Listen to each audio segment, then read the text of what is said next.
Noong taong 2012, ang Lipa City sa Batangas ay isang lugar na payapa at may mabagal na takbo ng buhay.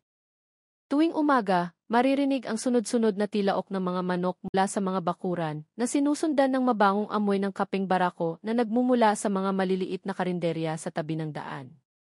Sa kahabaan ng daan patungo sa pampublikong pamilihan ng Lipa, dahan-dahang inaayos ng mga tindera ang kanilang mga paninda, habang ang kalangitan ay unti-unting nagbabago mula sa kulay abong bukang liwayway patungo sa ginintuang asul. Ang simoy ng hangin sa umaga ay laging may dalang kapayapaan. Ang mga tao ay nagbabatian na may kasamang matamis na ngiti. Walang sinuman ang mag-aakala na sa likod ng katahimikan ng lungsod na ito, isang madilim na kwento ang naghihintay na mabuklat. Si Lina Reyes, isang dalagang 24 na taong gulang, ay mabilis na naglalakad sa isang maliit na eskinita patungo sa patahian kung saan siya nagtatrabaho. Maliit ang kanyang pangangatawan at ang kanyang itim na buhok ay laging nakatali sa isang simpleng pusod. Isang taon na ang nakalipas mula nang iwan niya ang kanyang bayang sinilangan sa Lucena upang makipagsapalaran sa Lipa. Matanda na ang kanyang ina at naglalako pa rin ng kakanin tuwing umaga. Iyon ang dahilan kung bakit determinado si Lina na magtrabaho ng husto, upang ang kanyang ina ay makapagpahinga na mula sa init at ulan. Sa tuwing nakaupo siya sa harap ng patahian bago ito magbukas, madalas siyang nakikipag-usap sa kanyang matalik na kaibigang si Mila. Sinasabi niya sa mahinang boses na balang araw, gusto niyang magkaroon ng sariling maliit na tindahan upang hindi na kailanganin ng kanyang ina na maglako pa. Tinititigan lamang siya ni Mila na may ngiti sa labi, sinasabing huwag sana niyang masyadong pilitin ang sarili, dahil ang buhay ay hindi laging kailangang habulin. Tumango si Lina, ngunit may malalim na lungkot na nakatago sa kanyang mga mata. May pangulila, may pagod, at may mga pangarap na hindi pa niya naibubulalas. Nagbago ang takbo ng buhay ni Lina nang makilala niya ang isang lalaking nagngangalang Marco Santos. Nagkita sila sa isang malaking pagdiriwang para sa pista ng lungsod sa Lipa Plaza isang gabi ng Mayo. Ang kapaligiran ay masaya at puno ng tawanan. Dumating si Marco na nakasuot ng isang madilim na asul na polo shirt. Ang kanyang mukha ay mukhang mahinahon at magalang. Hindi siya gaanong nagsasalita, ngunit ang bawat titig ng kanyang mga mata ay nagbibigay ginhawa kay Lina. Ilang araw matapos ang kanilang pagkikita, nagsimulang magpadala ng mga text message si Marco. Kinukumusta niya si Lina at nagbabahagi ng mga kwento tungkol sa kanyang trabaho sa isang tindahan ng appliances sa sentro ng lungsod. Mula sa simpleng pagbati, umusbong ang isang mainit na pagkakalapit. Nagsimula silang magkita tuwing katapusan ng linggo. Sinusundo ni Marco si Lina gamit ang kanyang luma at kupas na motorsiklo. Pagkatapos, kakain sila ng lomi sa isang karinderya malapit sa terminal ng bus o upo sa parke ng lungsod habang umiinom ng sagot-gulaman. Para kay Lina, ang kanyang buhay ay tila nagkaroon ng kulay. Si Marco ay hindi lamang mabait, kundi puro rin ang pag-aalaga.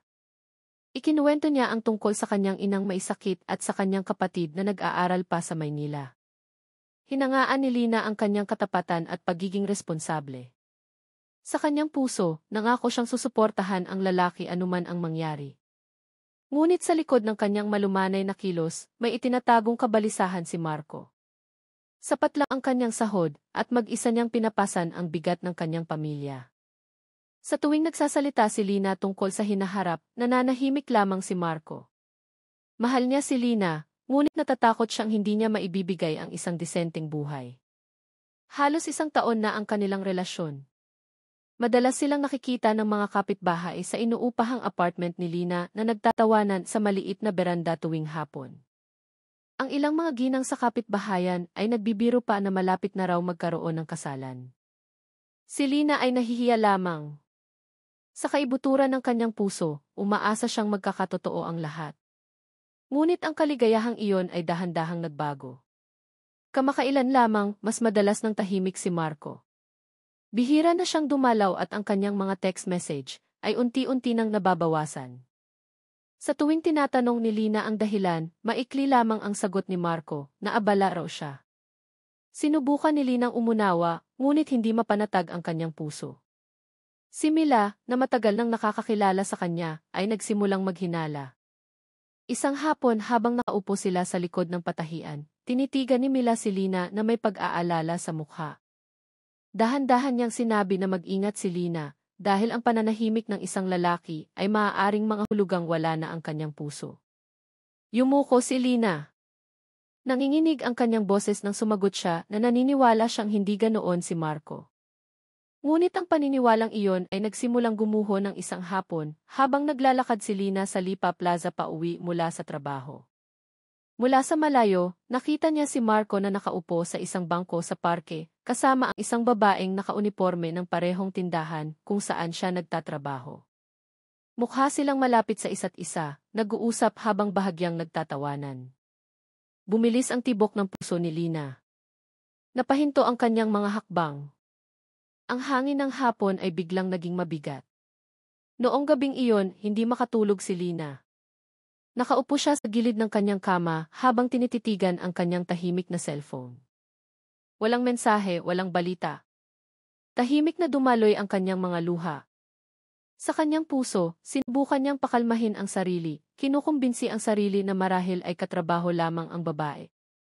Ngunit, may isang bahagi ng kanyang puso na patuloy na bumubulong, nagdudulot ng selos at takot na maiwan. Kinabukasan, dumating si Marco sa patahian. Nagdala siya ng isang kahon ng tinapay at mumiti na parang walang nangyari. Sinabi niyang hindi siya nakapagparamdam dahil abala siya. Dahan-dahan lamang na tumango si Lina. Tinanggap niya ang tinapay ng walang imik. Sa kanyang puso, may isang bagay na nabasag, kahit na sinubukan niyang takpan ito ng isang ngiti. Ang mga sumunod na araw ay naging mabagal at malungkot. Mas lalong naging bihira ang pagdalaw ni Marco, habang si Lina ay nagsimulang madalas na magmuni-muni sa likod ng salamin ng tindahan. Sinubukan siyang aliwin ni Mila, ngunit isang pilit na ngiti lamang ang isinukli ni Lina. Pakiramdam niya ay nawawala siya sa direksyon, na tila lahat ng kulay sa kanyang buhay ay kumukupas. Walang nakakaalam na sa likod ng malumanay na mukha ni Lina, isang binhi ng malalim na sugat ang tumutubo. Ang sugat na iyon ay dahan-dahang naging isang nakakasuklam na kalungkutan. Sinusubukan pa rin niyang maniwala na mahahanap ng pag-ibig ang daan nito, ngunit sa pinakatahimik na sulok ng kanyang puso, may isang bagay na nagsisimulang maging marupok. Walang bagyong dumarating ng walang babala. Ganoon din ang puso ng tao. Minsan, ang mahabang pananahimik ang simula ng pagkasira ng pag-ibig. At mula sa maliit na lamat na iyon, isang trahedya ang maaaring isilang ng walang sinumang makakapigil. Nagsimula na ang tag-ulan sa Lipa. Madalas ng kulay abo ang kalangitan mula pa sa umaga, at ang hangin sa paligid ng pamilihan ay mas maalinsangan kaysa dati. Ang mga dahon ng bayabas sa bakura ng inuupahang apartment ni Lina ay madalas nabasa ng ambon na tahimik na bumabagsak. Sa gitna ng kanyang abalang pag-aayos ng mga damit sa patahian, mas lalo pang nagiging malalim ang pag-iisip ni Lina. Halos isang buwan nang bihira siyang dalawin ni Marco. Ang mga mensaheng ipinapadala niya ay hindi agad sinasagot at minsan ay hindi na talaga sinasagot. Nagsimulang mag-alala si Mila nang makita ang kanyang kaibigan na malungkot araw-araw. Sinubukan niyang yayain si Lina na mamasyal sa plaza o kumain sa kanilang paboritong gutuhan, ngunit tumanggi si Lina sa dahilan na pagod siya. Mas pinipili niyang umupo sa tabi ng bintana, nakatitig sa maulap na kalangitan habang hawak ang kanyang tahimik na cellphone. Isang hapon, kakaiba ang pakiramdam ng katawan ni Lina. Siya ay nasusuka at nahihilo. Madalas sumasakit ang kanyang tiyan ng walang dahilan. Sa simula, inakala niyang pagod lamang ito. Ngunit pagkatapos ng ilang araw na hindi nawawala ang mga sintomas, iminungkahi ni Mila na magpatingin siya sa isang maliit na klinika malapit sa palengke. Sa mga alanganing hakbang, mag-isang pumunta roon si Lina. Ang doktor na sumuri sa kanya ay ngumiti ng malumanay. Pagkatapos basahin ang resulta ng isang simpleng pagsusuri, dahan-dahan niyang sinabi na si Lina ay nagdadalang tao. Ang mga salitang iyon ay umalinggaw-ngao sa kanyang mga tainga. Tila huminto ang mundo sa isang saglit. Tinitigan niya ang maliit na papel na may nanginginig na mga kamay. Tumulo ang kanyang mga luha, hindi niya alam kung dahil sa saya o takot. Pagka-uwi mula sa klinika, matagal na nakaupo si Lina sa kanyang silid. Malakas ang buhos ng ulan, tumutunog sa iyero ng bubong na may tunog na nakapagpapakalma, ngunit masakit din. Tinitigan niya ang kanyang refleksyon sa salamin. Sa kanyang puso, ibinulong niyang kailangan niyang sabihin kay Marco. Naniniwala siyang maiintindihan at pananagutan siya ng lalaki. Ang kanilang pag-ibig ay hindi maaaring magtapos ng ganoon na lamang. Noong gabing iyon, nag-type si Lina ng isang mahabang mensahe. Maingat siyang sumulat na siya ay buntis at nakiusap na pumunta si Marco upang mag-usap sila ng maayos. Naghintay siya hanggang hating gabi, ngunit hindi sinagot ang mensahe. Kinabukasan, sinubukan niyang tumawag, ngunit ringing tone lamang ang naririnig. Pagkalipas ng isang araw, sa wakas ay dumating si Marco. Maputla ang kanyang mukha at malungkot ang kanyang mga mata. Magkaharap silang nakaupo sa maliit na sala ng apartment ni Lina. Sa pagitan nila ay isang tasa lamang ng tsaan na lumamig na. Yumuko si Lina, nanginginig ang mga kamay sa kanyang kandungan. Sinubukan niyang simulan ang usapan sa mahinang boses. Matagalan na nahimik si Marco matapos marinig ang balita. Blanko ang kanyang tingin sa sahig. Nang sa wakas ay nagsalita siya, mabigat at walang emosyon ang kanyang tono. Sinabi niyang hindi pa siya handang magpakasal, hindi pa handang maging ama, at hindi niya alam kung ano ang gagawin. Ang mga salitang iyon ay tumusok ng malalim sa puso ni Lina. Pakiramdam niya ay gumuho ang buong mundo niya sa isang iglap. Sinubukan niyang makiusap na pag-isipang muli ni Marco. Ngunit umiling lamang ang lalaki at sinabing hindi ito ang tamang panahon. Tumayo siya at iniwan si Lina na humahagulgol sa kanyang upuan. Nang sumara ang pinto, ang lahat ng tapang ni Lina ay nawala kasama ng mga papalayo na yabag ni Marco. Noong gabing iyon, hindi natulog si Lina. Nakaupo siya sa sahig, nakatitig sa blangkong pader. Sa labas, tuloy-tuloy pa rin ang ulan. Sa kanyang isipan, libu-libong tanong ang umiikot na walang sagot. Bakit maaaring magbago ang pag-ibig ng ganoon kabilis? Bakit ang taong dati ay yumayakap na puno ng pangako ay iniiwan na siya ngayon nang hindi man lang lumilingon? Ilang araw ang lumipas, sinubukan muling kontakin ni Lina si Marco, ngunit hindi pa rin sinasagot ang kanyang mga mensahe. Si Mila, na nakakita sa kanyang kaibigan na lalong nalulugmok, ay sinubukang pakalmahin siya. Sinabi niyang umuwi na sana si Lina sa Lucena at sabihin ang lahat sa kanyang ina. Ngunit tumanggi si Lina. Nahihiya siya, natatakot na maging usap-usapan. Ayaw niyang pasanin ng kanyang ina ang kahihiyan. Mabagal ang takbo ng oras. Hindi na nagtrabaho si Lina sa patahian. Madalas siyang nakaupo sa harap ng bintana tuwing umaga, nakatitig sa basang kalsada. Lalo siyang namumutla at namamaga ang kanyang mga mata. Bihira na siyang makita ng mga kapitbahay na lumalabas ng bahay. Sa maliit na silid na iyon, mag-isa niyang pinipigilan ang mga luha, yakap-yakap ang kanyang tiyan na nagsisimula ng magbago. Sa kabilang banda, si Marco ay lalong nalunod sa kanyang mga gawain. Sinubukan niyang ipikit ang kanyang mga mata sa katotohanan, kinukumbinsi ang sarili na gagaling din ang lahat sa paglipas ng panahon. Ngunit sa maliit na sulok ng kanyang puso, may isang pakiramdam ng pagkakasala na nagsisimulang tumubo kahit napilit niya itong iwinawaksi. Isang gabi, huling nagpadala ng mensahe si Lina. Maikli niyang isinulat na hindi niya kailangan ng pera. Gusto lamang niyang dumating si Marco at managot upang maipanganak ang bata na may pangalan ng ama. Naipadala ang mensahe, ngunit nanatiling walang sagot. Matagal na tinitigan ni Lina ang screen ng kanyang cellphone, na tila umaasa sa isang himala. Sa katahimikan ng gabi, tanging tunog lamang ng ulan ang kanyang kasama. Tahimik na tumulo ang kanyang mga luha. Pakiramdam niya ay nawala na sa kanya ang lahat, pag-ibig, dignidad at pag-asa. Sa kanyang dibdib, lumago ang isang damdamin na mahirap ipaliwanag, isang halo ng pag-ibig, galit at kawalan ng pag-asa. Walang nakakaalam na ang mga gabing puno ng luha ay dahan-dahang nagsisindi ng isang maliit na baga sa puso ni Lina. Isang baga na nagmula sa sakit, sa pakiramdam na pinagtaksilan, sa takot sa isang madilim na hinaharap. Ang baga na iyon ay dahan-dahang lumago, tahimik na nagniningas, naghihintay ng tamang oras upang sumabog. At sa labas, patuloy ang pagbuhos ng ulan, tinatakpan ang mga iyak na hindi tumitigil sa isang masikip na silid sa isang sulok ng Lipa City. Ang mga araw matapos ang huling pagkikita nila ni Marco ay parang isang walang katapusang bangungot. Hindi na maganda ang umaga. Ang tinig ng mga naglalako na dati ay nakapagpapakalma ay nagpapasikip na ngayon sa dibdib ni Lina.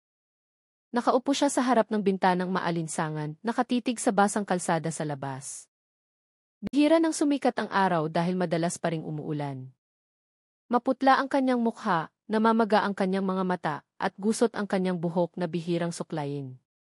Ilang beses dumalaw si Mila. Nagdadala siya ng pagkain at sinusubukang aliwin siya. Ngunit bihirang magsalita si Lina. Bawat tanong ay sinasagot lamang ng isang mabagal na tango.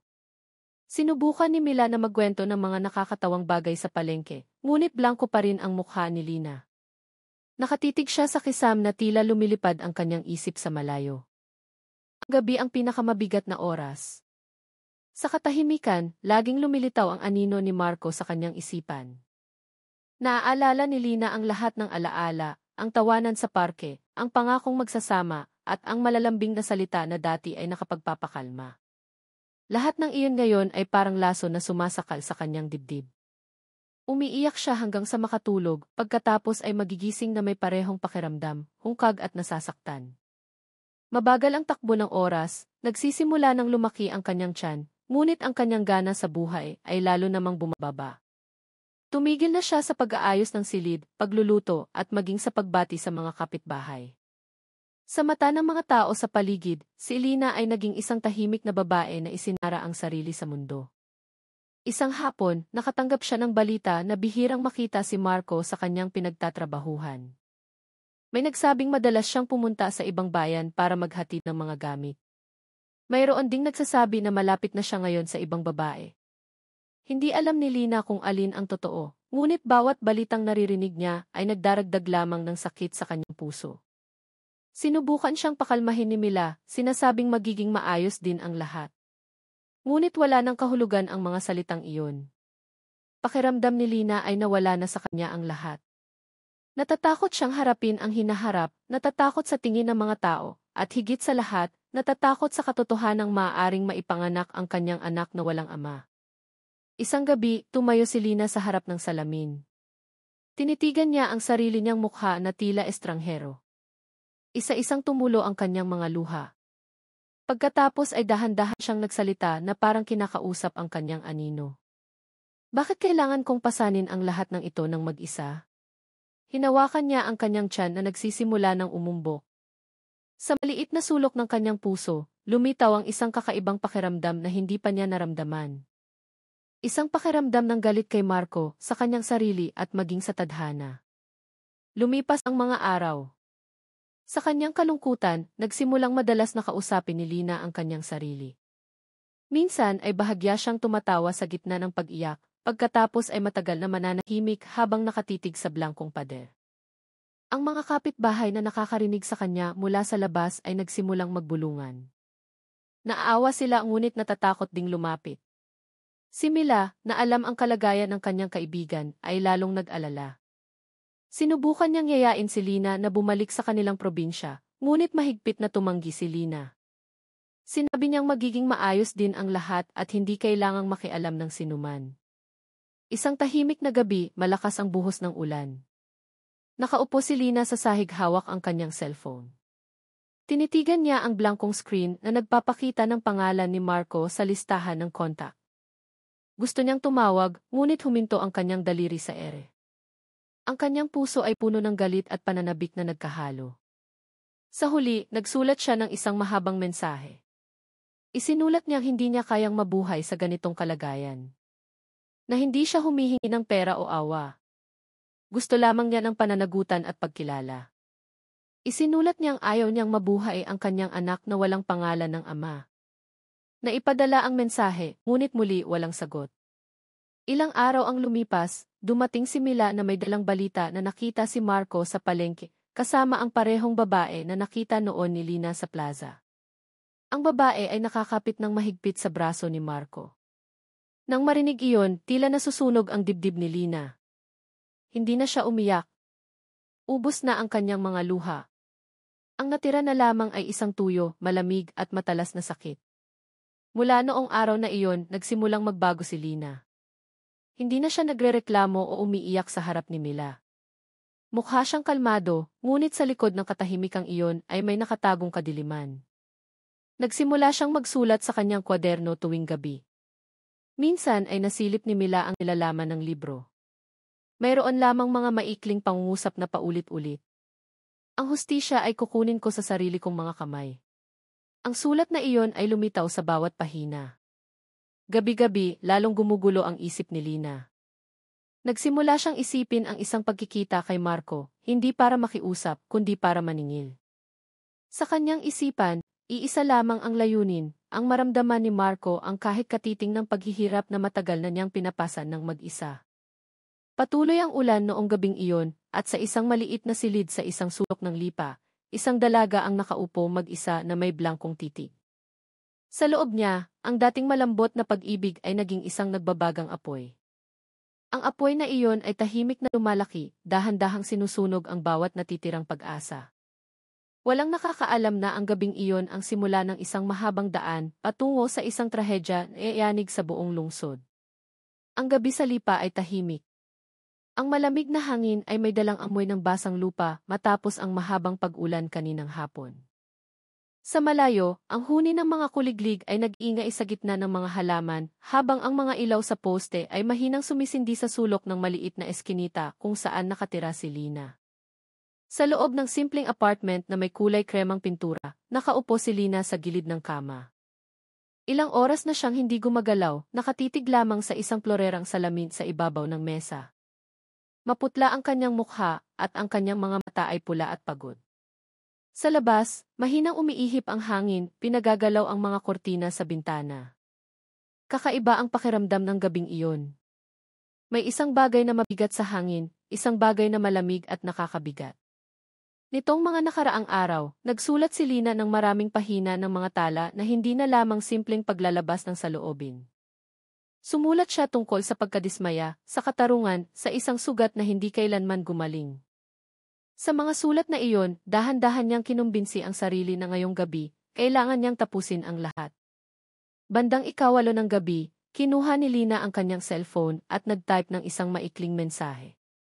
Isinulat niyang gusto niyang makipag-usap sa huling pagkakataon na nangangako siyang hindi na muling manggugulo. Simple ang pangungusap, ngunit sa loob nito ay may isang intensyon na hindi na katulad ng dati. Matapos pindutin ang send button, inilagay niya ang cellphone sa mesa at huminga ng malalim. Mabagal ang takbo ng oras, nagsimula na namang umulan. Mahina ang mga patak, parang mga bulong. Sa labas, narinig ang tunog ng isang motorsiklo na papalapit at huminto sa harap ng bahay. Tumayo si Lina, nanginginig ang kanyang mga kamay nang buksan niya ang pinto. Sa harap niya ay nakatayo si Marco, suot ang isang brown na jacket na basa ng ulan. Tense ang kanyang mukha, ngunit sinubukan niyang umiti. Pinapasok siya ni Lina. Magkaharap silang nakaupo sa maliit at madilim na sala. Tanging ang dilaw na ilaw mula sa bumbilya ang nagbibigay liwanag sa silid. Sa loob ng ilang minuto, walang nagsalita. Tanging ang tunog lamang ng ulan sa yero ng bubong at ang tiktak ng orasan sa pader ang naririnig. Sinimulan ni Lina ang usapan sa mahinang boses. Kinumusta niya si Marco at sinubukang ngumiti kahit na mapait ang ngiting iyon. Maikli ang sagot ni Marco. Mabigat at alanganin ang kanyang boses. Hindi niya alam kung saan magsisimula. Pagkatapos ay nagsalita si Lina tungkol sa kanyang pagbubuntis. Sinabi niyang patuloy ang paglipas ng panahon at hindi niya kayang itago ang kalagayan niya magpakailanman. Nakiusap siyang pag-isipang muli ni Marco. Nanginginig ang kanyang boses ngunit malumanay pa rin. Matagal na yumuko si Marco at pagkatapos ay sinabi sa isang walang emosyon na tono na hindi pa siya handang magpakasal. Hiniling niyang unawain ni Lina ang kanyang sitwasyon at nangakong tutulong sa abot ng kanyang makakaya nang hindi kinakailangang magpakasal. Ang mga salitang iyon ay sumira sa katahimikan ng gabi na parang kulob. Tinitigan siya ni Lina na may namumulang mga mata. Tumulo ang kanyang mga luha. Ngunit hindi na ito iyak ng kalungkutan, kundi isang halo ng sakit at galit na matagal ng kinimkim. Nagtanong siya, bakit nawala na lang bigla ang lahat ng pangako? Bakit ang dating mainit na pag-ibig ay naging malamig na ngayon? Sinubukan ni Marco na magpaliwanag, ngunit nalunod ang kanyang boses sa paghikbi ni Lina. Sinabi niyang puno ng pasanin ang kanyang buhay, na ayaw niyang lalong gawing komplikado ang sitwasyon. Ngunit bawat pangungusap na lumalabas sa kanyang bibig ay parang isang kutsilyong dahan-dahang tumutusok. Tumayo si Lina, nanginginig ang kanyang katawan. Naglakad siya patungo sa kusina at bumalik dala ang malaking klorerang salamin na karaniwang nakalagay sa mesa. Mahigpit ang kanyang pagkakahawak at blanko ang kanyang titig kay Marco. Sa kanyang isipan, mabilis na umikot ang mga alaala ng nakaraan, ang tawanan sa parke, ang pangako sa ilalim ng ulan, at ang mukha ni Marco nang sabihin nitong lagi siyang aalagaan. Lahat ng iyon ngayon ay naging isang masakit na anino. Tumayo si Marco upang pakalmahin siya, ngunit napahinto ang kanyang mga hakbang nang makita ang titig ni Lina na hindi na katulad ng dati. Sa isang segundo na parang napakatagal, nawala ang tunog ng ulan sa labas, pinalitan ng isang nakakabinging katahimikan. At nang walang pag-iisip, itinaas ni Lina ang klorera at ipinalo ito sa ulo ni Marco. Isang beses, dalawang beses, hanggang sa napuno ng tunog ng nababasag na salamin ang silid. Bumagsak ang katawan ni Marco sa sahig. Nagsimulang dumaloy ang dugo mula sa kanyang sentido. Natigilan si Lina. Humihingal siya, nanginginig ang kanyang mga kamay. Tinitigan niya ang walang galaw na katawan sa kanyang harapan. Tila huminto ang oras. Muling narinig ang tunog ng ulan sa bubong, na tila tinatakpan ang trahedyang kasaspa lamang. Umatras si Lina ng ilang hakbang at sumandal sa pader, nakatitig ng blanko. Walang ekspresyon sa kanyang mukha, tanging takot at pagkalito. Dahan-dahan niyang tinawag ang pangalan ni Marco. Ngunit walang sagot. Nanatiling tahimik, malamig at walang buhay ang katawan. Sa sumunod na ilang minuto, nakatayo lamang si Lina. Pagkatapos ay dahan-dahan niyang tinakpan ang kanyang mukha ng dalawang kamay. Dumaloy ng malakas ang kanyang mga luha. Mahina siyang bumulong, humihingi ng tawad, ngunit huli na ang pagsisisi. Noong gabing iyon, sa isang maliit na apartment sa isang sulok ng Lipa, isang dalaga na dati ay puno ng pagmamahal ang nawalan ng kontrol. Sa isang iglap, ang pag-ibig na kanyang ipinaglaban ay naging isang trahedya. Sa labas, patuloy pa rin ang pagbuhos ng ulan. Sa loob ng bahay, isang mabigat na katahimikan ang namayani, nag-iiwan ng isang tanong na habang buhay nagugulo sa isipan ni Lina, paano naging kamatayan ang pag-ibig sa loob lamang ng isang gabi. Lalong lumakas ang ulan sa labas. Ang mga patak ay tumatama sa yero ng bubong na may paulit-ulit na tunog na tumutusok sa taina. Sa loob ng masikip na apartment, nanigas si Lina sa gitna ng sala. Sa kanyang harapan, nakahandusay ang walang galaw na katawan ni Marco. Dahan-dahang dumadaloy ang dugo mula sa kanyang sentido, bumubuo ng isang maliit na lawa sa malamig na sahig. Tinitigan ni Lina ang tanawin na may blankong mga mata. Mabigat ang kanyang paghinga, nanginginig ang kanyang mga kamay at paa. Sa loob ng ilang segundo, ganap na blanko ang kanyang isipan. Hindi siya makapaniwala sa nangyari. Lahat ay parang isang totoong bangungot. Dahan-dahan siyang umatras. Tumama ang kanyang likod sa pader, nanginginig ang kanyang bibig na tila gustong sumigaw, ngunit walang boses na lumalabas. Tanging ang humihingal niyang hininga ang naririnig sa silid. Sa labas, kumidlat, nagpapakita ng isang maikling liwanag sa sahig na puno ng dugo. Hinawakan ni Lina ang kanyang ulo. Paulit-ulit niyang ibinulong sa sarili na hindi ito totoo, na hindi niya sinasadyang gawin iyon. Ngunit ang katawan sa kanyang harapan ay nanatiling tahimik, malamig at walang buhay. Napaupo siya sa sahig. Dumaloy ng malakas ang kanyang mga luha, humalo sa dugo na nagsisimula ng matuyo sa dulo ng kanyang mga daliri. Lumipas ang ilang minuto na walang direksyon, pagkatapos ay biglang lumitaw ang isang napakalaking takot. Naisip ni Lina ang mga pulis, ang mga kapitbahay na maaaring nakarinig ng tunog ng pagtama kanina, ang mukha ng kanyang ina kung malalaman niya ang nangyari. Sumikip ang kanyang dibdib at halos huminto ang kanyang paghinga. Sa gitna ng pagkataranta, nagsimulang maghanap ng paraan ang kanyang isipan, hindi para sumuko, kundi para pagtakpan ang lahat. Matagal niyang tinitigan ang katawan ni Marco, pagkatapos ay dahan-dahang tumayo. Gamit ang nanginginig na mga kamay, kinagkad niya ang katawan patungo sa likod bahay. Mabigat ang katawan ni Marco, nag-iwan ng mahabang madilim na marka sa sahig. Ang tunog ng pagkakalagkad ay mahinang naririnig, kasabay ng tunog ng ulan sa labas. Huminto sandali si Lina upang huminga. Naglibot ang kanyang mga mata, naghahanap ng isang bagay. Sa sulok ng silid, nakita niya ang isang malaking aparador kung saan niya itinatago ang kanyang mga damit at isang lumang maleta. Ang maletang iyon ay itim, bihirang gamitin mula noong lumipat siya sa Lipa. Sa kanyang naguguluhang isipan, ang maleta ay biglang naging tanging solusyon. Binuksan niya ang zipper ng maleta na may nanginginig na mga kamay. Malinaw na narinig ang tunog nito sa gitna ng ulan. Pagkatapos ay dahan-dahan niyang hinila palapit ang katawan ni Marco, sinusubukang ipasok ito sa loob. Mahirap ang proseso. Masyadong malaki ang katawan ni Marco, habang masyadong maliit ang maleta. Ngunit ang takot ay nagbigay kailina ng lakas na hindi makatwiran. Pinilit niyang itupi ang mga binti ni Marco upang ganap na magkasya. Pagkatapos nito, isinara niya ng mahigpit ang maleta, pinipindot hanggang sa marinig ang isang maliit na tunog ng pag-click. Natigilan siya ng matagal. Blanko ang kanyang tingin sa maleta na ngayon ay nakahandusay sa gitna ng silid. Maputla ang kanyang mukha, humihingal siya. Sa kanyang isipan, iisang pangungusap lamang ang paulit-ulit, walang dapat makaalam kung ano ang nangyari ngayong gabi. Pagkatapos ay kinuha ni Lina ang basahan at nagmamadaling nilinis ang sahig.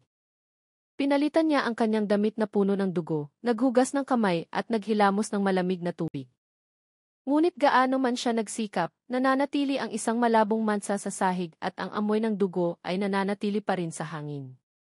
Bago maghating gabi, tumila na ang ulan. Mahina nang naririnig ang tunog ng tubig sa alulod. Nakaupo si Lina sa sahig, matagal na nakatitig sa maleta. Sa kanyang mga mata, may halo ng takot at pagsisisi. Ibinulong niya ang isang panalangin na hindi na malinaw, humihingi ng tawad sa Diyos. Ngunit alam ng kanyang puso na huli na ang lahat. Bandang 2:00 ng madaling araw, nang tuluyan ng tahimik sa labas, tumayo si Lina. Nagsuot siya ng makapal na jacket, tinakpan ang ulo ng panyo, at dahan-dahang hinila ang maleta palabas. Ang tunog ng mga gulong ng maleta ay umalinggaw sa katahimikan ng gabi. Mabagal ngunit tiyak ang kanyang mga hakbang. Madilim ang makipot na eskinita sa paligid ng kanyang bahay. Ang ilaw sa poste ay bahagya lamang sumisindi. Ang malamig na hangin ay tumutusok sa balat. May ilang asong tumahol sa malayo, lalong nagpabilis ng tibok ng puso ni Lina. Hindi siya lumingon, patuloy lamang sa paghila ng maleta. Napakahaba ng paglalakbay. Sa tuwing sumasabit ang gulong ng maleta sa bato, humihinto siya sandali para huminga. Tumutulo ang pawis sa kanyang noo kahit malamig ang hangin. Pagkatapos ng halos 1 oras na paglalakad, nakarating siya sa isang tahimik na kalsada malapit sa tubuhan ng barangay Malitlit. Malayo ang lugar na iyon sa mga kabahayan. Tanging mga palumpong at matataas na puno lamang ang nasa paligid. Dahan-dahan niyang ibinaba ang maleta sa gilid ng daan, matagal itong tinitigan. Sa kanyang puso, lumitaw ang libu-libong alaala tungkol kay Marco, tungkol sa pag-ibig na dati ay napakaganda. Tumulo ang kanyang mga luha sa itim na maleta. Mahina siyang bumulong, humihingi ng tawad, pagkatapos ay tumalikod at mabilis na naglakad palayo nang hindi na lumingon. Nagsimulang mamutla ang kalangitan sa silangan, tanda na malapit ng mag-umaga. Nagsimula ng mag-ingay ang mga ibon mula sa likod ng mga puno. Sa gitna ng hamog ng umaga, tahimik na nakahandusay ang itim na maleta, isang piping saksi sa pag-ibig na naging kasalanan. At sa bawat papalayo na hakbang, dala ni Lina ang isang pasani na mas mabigat pa kaysa sa maleta. Ang pasani ng pagsisisi na habang buhay niyang dadalhin. Ang umaga sa lipa ay may kasamang manipis na hamog na bumabalot sa tubuhan ng Malitlit. Ang hamog ay nakabitin pa sa dulo ng mga dahon at ang amoy ng basang lupa ay kumakalat sa hangin. Sa malayo, ang huni ng mga ibon ay maririnig, tanda na isang bagong araw ang dumating. Tahimik pa ang mga kalsada sa gilid ng tubuhan. Ilan-ilang tao lamang ang dumadaan patungo sa palengke. Sa gilid ng bako-bakong daan ay nakatayo ang isang malaking itim na maleta na mahigpit na nakasara.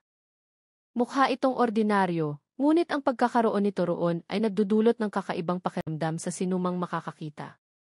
Mukhang bago ang maleta, ngunit medyo marumi dahil sa putik mula sa ulan kagabi. Walang nakakaalam kung saan ito nanggaling, sino ang may-ari, at bakit ito iniwan doon.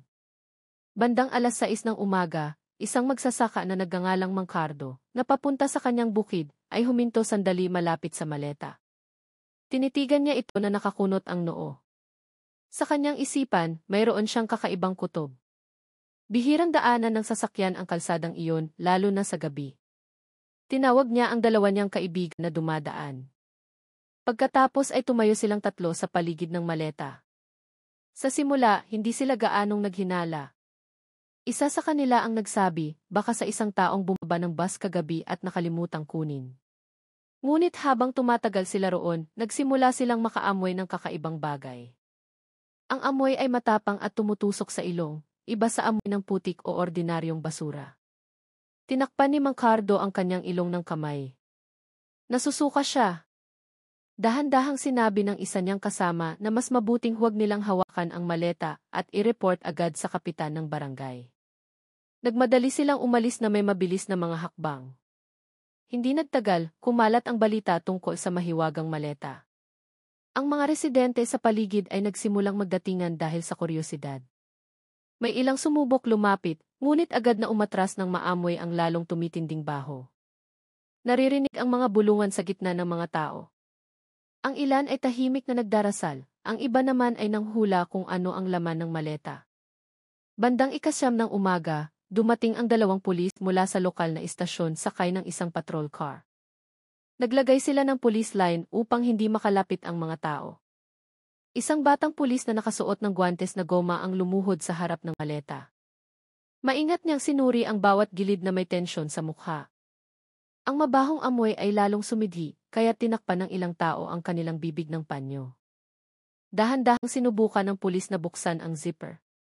Nang bahagyang bumukas ang maleta, tila huminto ang hangin sa paligid. Ang mabahong amoy na lumabas ay nagpatahimik sa lahat. Isang residente ang mahinang sumigaw, habang ang iba ay yumuko na may maputlang mukha. Sa loob ng maleta, may nakitang isang bagay na nagpasikip sa kanilang dibdib at nagpainit sa kanilang mga mata. Ang katawan ng isang binata ay nakatupi ng masikip sa loob, nagsisimula ng mangitim ang balat at may sugat sa ulo na basa pa. Ang tanawin na iyon ay agad na nagpabago sa kapaligiran at naging nakakakilabot. Ilang babae ang sumigaw ng malakas, habang ang mga lalaki ay nanigas na lamang, hindi makapagsalita. Agad na isinara muli ng pulis ang maleta at tinawagan ang Lipa City Police Station para sa karagdagang tulong. Sa loob ng maikling panahon, napuno ng mga sasakyan ng pulis at dilaw na tepe ang lugar. Nagsimulang magdatingan ang mga lokal na mamamahayag, inihahanda ang kanilang mga kamera, sinusubukang kumuha ng larawan mula sa malayo. Ang balita tungkol sa pagkakatuklas ng bangkay sa isang maleta ay mabilis na kumalat na parang apoy sa tag-araw. Sa loob ng ilang oras, pinag-uusapan na ito ng buong lungsod. Sa mga kapihan, sa palengke, sa mga eskwelahan. Lahat ay nagtatanong kung sino ang biktima, sino ang salarin, at bakit nangyari ito sa isang napakatahimik na lugar. Ang bangkay ay dinala sa ospital para sa pagsusuri. Nagsimulang mangolekta ng mga ebidensya ang mga pulis sa paligid ng lugar. Nakahanap sila ng mga marka ng gulong ng maleta na papunta sa direksyon ng isang residential area. Mula doon, nagsimula ang investigasyon.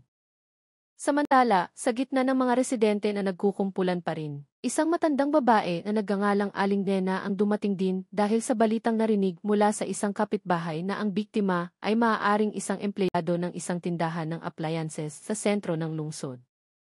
Nakatayo siya sa gilid ng daan na may nanginginig na mga kamay, nakatitig sa ambulansya na dahan-dahang papalayo dala ang itim na maleta. Sa kanyang puso, may masamang kutob siya, kahit hindi pa niya alam na sa loob ng maletang iyon ay nakahandusay ang kanyang anak na si Marco Santos. Ang umagang iyon sa Lipa ay mabigat. Ang karaniwang mainit na araw ay tila madilim sa likod ng mga ulap. Sa gitna ng mga tao, naririnig ang walang tigil na mga bulungan. Lahat ay sumusubok na manghula. Ngunit walang sinuman ang makapag-isip na ang kwento sa likod ng maleta ay nagmula sa isang pag-ibig na naging isang sakuna. At habang nagkakagulo ang lungsod, sa isang maliit na apartment sa gilid ng Lipa, mag-isang nakaupo si Lina. Maputla ang kanyang mukha, blanko ang kanyang mga mata. Nakatitig siya sa pader na tila hindi na niya nakikilala ang mundo sa kanyang paligid. Sa labas, mahinang naririnig ang tunog ng sirena ng pulis mula sa malayo. Tinakpan ni Lina ang kanyang mga tainga ng 2 kamay. Mabilis ang tibok ng kanyang puso, puno ng takot. Alam niyang hindi na magtatagal ang kanyang pagtatago.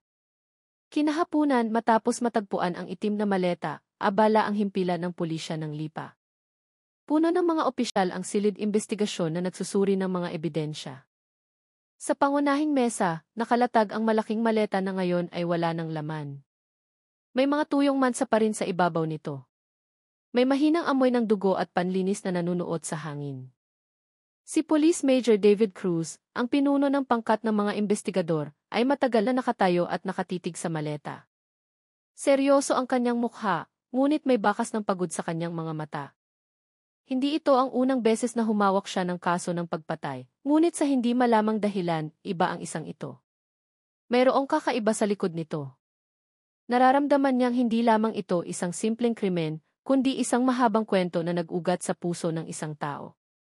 Isang batang opisyal na nagngangalang A. Isaberto ang nag-ulat na base sa paunang pagsusuri, ang biktima ay namatay dahil sa pagpalo ng isang matigas na bagay sa ulo. Malalim ang sugat sa kanyang sentido na nagpapahiwatig ng malakas na pagpalo. Natagpuan ang mga fingerprints sa mga piraso ng nabasag na florerang salamin na pinaniniwala ang ginamit na sandata. Bukod dito, ang paunang pagkakakilanlan ay nagpapakita na ang biktima ay si Marco Santos, residente ng Barangay Tanjung Sari, isang empleyado ng isang tindahan ng appliances sa sentro ng lungsod. Ang balitang iyon ay nagpatahimik sa silid. Nagkatinginan ang ilang mga opisyal. Pamilyar ang pangalan dahil kilala si Marco bilang isang mabait na tao sa kanyang lugar ng trabaho. Walang sinuman ang mag-aakala na ang tahimik na lalaking iyon ay magkakaroon ng malagim na wakas sa loob ng isang maleta. Huminga ng malalim si Major Cruz. Inutusan niya ang kanyang pangkat na alamin ang mga huling pinuntahan ng biktima. Ayon sa mga kasamahan sa trabaho, huling nakita si Marco 2 gabi na ang nakalipas. Sinabi raw niya sa isang kaibigan na makikipagkita siya sa isang tao noong gabing iyon upang ayusin ang isang personal na problema. Mula noon, hindi na siya bumalik. Ipinagpatuloy ang investigasyon sa tindahan kung saan nagtatrabaho si Marco. Sinuri ng mga pulis ang kanyang mesa, cellphone at mga personal na tala. Sa kanyang cellphone, natagpuan ang ilang huling mensahe mula sa isang babaeng nagngangalang Lina Reyes. Ang mga mensahe ay ipinadala noong gabi bago ang insidente. Ang nilalaman ay tila isang paanyaya na magkita at mag-usap sa huling pagkakataon. Mula roon, ang pangalan ni Lina ay naging pangunahing focus. Sinundan ng pangkat ang address na natagpuan sa cellphone, isang simpleng apartment sa gilid ng Lipa City malapit sa Mawar Street. Pagdating nila, tahimik ang lugar. Sarado ang pinto at nakakandado ang mga bintana. Isang ginang na may-ari ng isang maliit na tindahan sa tapat ang nagbigay ng testimonya na nakita niya si Lina na lumabas noong gabi na iyon habang hinihila ang isang malaking maleta. Akala raw niya ay lilipat ng bahay si Lina. Ngunit pagkatapos ng gabing iyon, hindi na niya ito nakita muli. Ang pahayag na iyon ay nagbigay katiyakan kay Major Cruz na nasa tamang landas sila. Noong gabing iyon, isang pangkat na mga pulis ang dumating sa apartment na may search warrant. Patay na ang ilaw sa harap ng bahay. Tanging ang liwanag ng buwan ang sumisikat sa maliit na bakuran. Matapos kumatok ng ilang beses na walang sumasagot, nagpasya silang piliting buksan ang pinto. Pagbukas ng pinto, agad na naamoy ang isang kakaibang bagay. Hindi na amoy ng sariwang dugo, kundi isang halo ng panlinis na kemikal at maalinsangang hangin na matagal nang nakulong. Ang sahig ng sala ay mukhang malinis, masyadong malinis para sa isang maliit na bahay. Sa ilalim ng mesa, natagpuan ng isang opisyal ang mga piraso ng salamin na kumikinang kapag tinatamaan ng ilaw ng flashlight. Matapos suriin, ang hugis nito ay tumutugma sa ibabang bahagi ng isang nabasag na florera. Malapit sa pader, may isang malabong manta na mahirap tanggalin. Maitim ang kulay nito kahit na binuhusan na ng tubig. Sa likod na silid, natagpuan ng mga opisyal ang ilang damit pambabae, isang gusot na sulat, at isang kwaderno na may sulat kamay. Sa huling pahina, may nakasulat na paulit-ulit na pangungusap, isang pangungusap na nagpatayo ng balahibo, ang hustisya ay kukunin ko sa sarili kong mga kamay. Matagal na tinitigan ni Major Cruz ang sulat na iyon. Dahan-dahan niyang isinara ang libro. Ang kanyang mga mata ay puno ng magkahalong damdamin. Alam niyang ang kasong ito ay hindi lamang simpleng pagpatay, kundi isang kwento ng kawalan ng pag-asa. Mula sa mga ebidensyang natagpuan, si Lina Reyes ay idineklara bilang pangunahing suspect. Agad na ipinakalat ng pangkat ang kanyang larawan at impormasyon sa buong rehiyon ng Batangas at Quezon. Ilang opisyal ang ipinadala sa mga terminal at istasyon para magbantay. Samantala, sa apartment na ngayon ay napapalibutan na ng police line, ang mga kapitbahay ay nakatayo sa labas ng bakod, nagbubulungan na may mga mukhang hindi makapaniwala. Kilala nila si Lina bilang isang mabait na dalaga na bihirang gumawa ng gulo. Walang sinuman ang mag-aakala na sa likod ng kanyang malumanay ng ngiti noon ay may nakatagong sakit at galit na ganoon kalaki. Gabi na nang umalis ang mga sasakyan ng pulis dala ang mga ebidensya. Sa likod na upuan ng isang sasakyan, nakabukas ang kwaderno ni Lina, nagpapakita ng mga sulat na malabo dahil sa mga luhang tumulo rito. Malabo ang bawat salita, ngunit malinaw pa rin ang kahulugan. Ang pag-ibig na walang kasamang pananagutan ay magdadala sa tao sa kapahamakan. Tumingin si Major Cruz sa labas ng bintana ng sasakyan, sa maulap na kalangitan ng lipa. Sa kanyang isipan, mahina siyang bumulong, umaasang magiging aral ito para sa marami, na minsan ang malaking trahedya ay hindi nagmumula sa kasamaan, kundi sa isang pusong nawala ng direksyon. Mula noong gabing natagpuan ang maleta, hindi na nakatulog ng mahimbing si Lina. Sa tuwing ipipikit niya ang kanyang mga mata, nakikita niya ang mukha ni Marco. Ang mukha na dati ay may malambot na ngiti, ngayon ay nagpapakita na may blankong titig na nagpapanginig sa kanyang katawan. Madalas siyang magising sa gitna ng gabi, nakatitig sa kisame ng kanyang masikip na inuupahang silid habang humihingal. Nagtatago siya sa silid ng isang matagal ng kaibigan sa Tiaong, Quezon, mga 20 kilometro mula sa Lipa.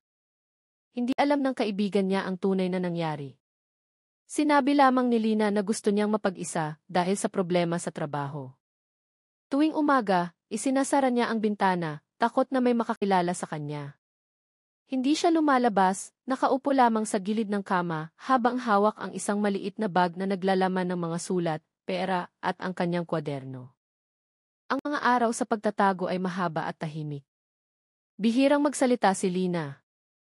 Bihira siyang kumain, umiinom lamang ng tubig at paminsan-minsan ay kumakagat ng tinapay na dala ng kanyang kaibigan. Lalo siyang namumutla at malalim ang kanyang mga mata. Mas madalas siyang nakatitig sa sahig o sa pader ng walang direksyon.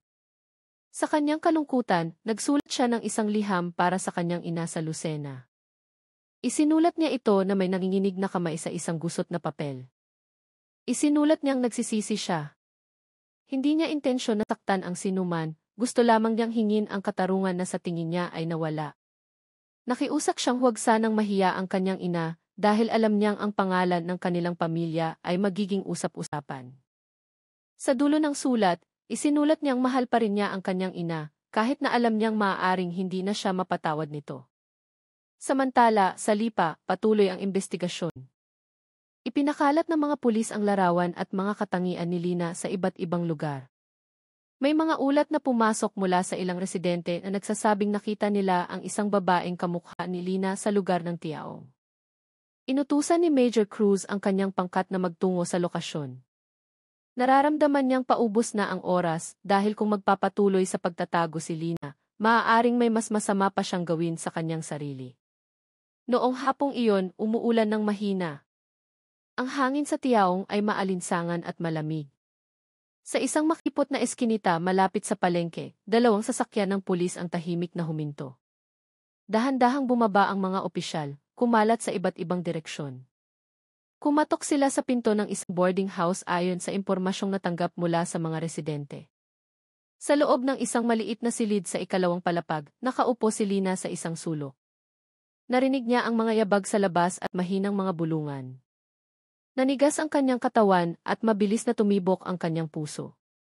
Alam niyang dumating na ang oras. 3 beses kumatok sa pinto. Isang boses ng lalaki ang marahang tumawag sa kanyang pangalan. Ipinikit ni Lina ang kanyang mga mata. Tumulo ang kanyang mga luha nang hindi mapigilan. Hindi siya sumagot. Muling kumatok ang mga pulis, mas malakas na ngayon. Sa loob ng ilang segundo, pilit na binuksan ang pinto. Pumasok ang 2 opisyal. Natagpuan nila si Lina na nakaupo sa sahig, nakasandal sa pader na may nakayukong mukha. Hindi siya lumaban, hindi nagsalita. Nanginginig ang kanyang mga kamay nang hilingin siyang tumayo. Dumating si Major Cruz ilang minuto pagkatapos. Matagal niyang tinitigan ang dalaga. Sa kanyang puso, hindi isang salarin ang nakikita niya, kundi isang taong naligaw dahil sa kanyang sariling sakit. Yumuko siya sandali at nagbigay ng senyas sa mga opisyal na tratuhin si Lina ng maingat. Dinala si Lina patungo sa sasakyan ng pulis. Sa labas, nagsimulang dumilim ang kalangitan ng Tiaong. Lalong lumakas ang ulan, tinatakpan ang kanyang mukha na basa ng luha. Ang mga tao sa paligid ay nakatitig na may iba't ibang ekspresyon. May naaawa, may natatakot, at mayroon ding tahimik lamang. Sa loob ng sasakyan, nakaupo si Lina sa likod. Ang kanyang kaliwang kamay ay marahang nakatali, habang ang kanyang kanang kamay ay hawak ang sulat na isinulat niya para sa kanyang ina. Matagal niya itong tinitigan at niyakap sa kanyang dibdib. Sa labas, sunod-sunod na kumikinang ang mga ilaw sa poste, tila naglalarawan ng isang mahabang paglalakbay patungo sa katotohanang hindi na niya matatakasan. Nakaupo sa harap si Major Cruz, nakatitig sa salamin. Nakita niyang tahimik na umiiyak si Lina. Nanginig ang kanyang puso. Naalala niya ang kanyang sariling anak na babae na minsan ay nawala ng direksyon dahil sa bigat ng buhay, isang bagay na kumitil sa kanyang buhay ilang taon na ang nakalipas. Mula noon, lagi niyang ipinangako sa sarili na hindi niya husgahan ang isang salarin batay lamang sa kanyang pagkakamali, kundi pati na rin sa sugat na nagdala sa kanya roon. Nang tumawid ang sasakyan sa hangganan ng Batangas, tumila na ang ulan. Ang mga kalsada ay basang kumikinang sa ilalim ng mga ilaw ng sasakyan.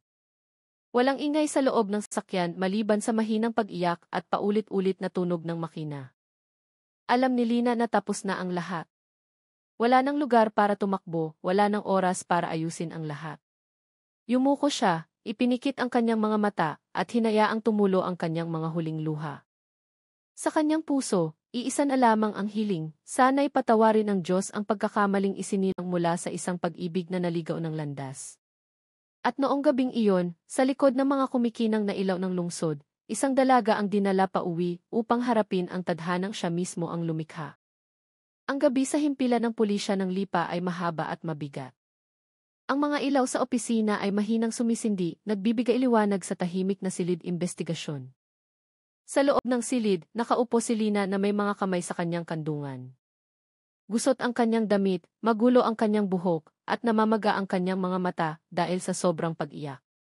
Sa harap niya ay nakaupo si Major David Cruz, kasama ang dalawang batang investigador na maingat na itinatala ang bawat salita. Nakayuko si Lina sa katahimikan. Bawat tunog ay parang nagmumula sa ibang mundo. Ang ulan sa labas ng bintana ay nagpapakita ng liwanag ng ilaw sa malamig na sahig. Mabagal ang takbo ng oras, ngunit sa kanyang isipan, mabilis na umiikot ang lahat. Ang anino ng gabing iyon ay bumalik. Ang tunog ng pagtama, ang dugo, at ang blangkong titig ni Marco. Malumanay na tinitigan ni Major Cruz ang dalaga. Sinimulan niya ang mga tanong sa mahinang boses, hindi nagpipilit, sinusubukan lamang na unawain.